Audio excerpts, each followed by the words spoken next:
In this video, I'll show you how to hide apps on iPhone. This is the only tutorial you need to watch about this. Make sure you like, share, and subscribe. The first thing you need to do, you need to know the app you want to hide. Then you need to make sure your Face ID is currently enabled on your iPhone for you to be able to hide an app. So let me say I want to hide Brave now, and I'm going to hold on to it. You're going to see the require Face ID, so tap on it. Then you see hide and require Face ID, so tap on it.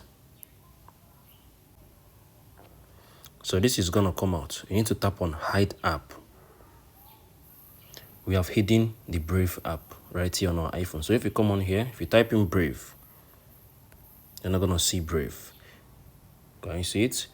Then if you want to see the apps you have hidden, I'm going to make a video about it. So make sure you watch my next video, how to unhide apps on iPhone. So you can't find this app here on my iPhone.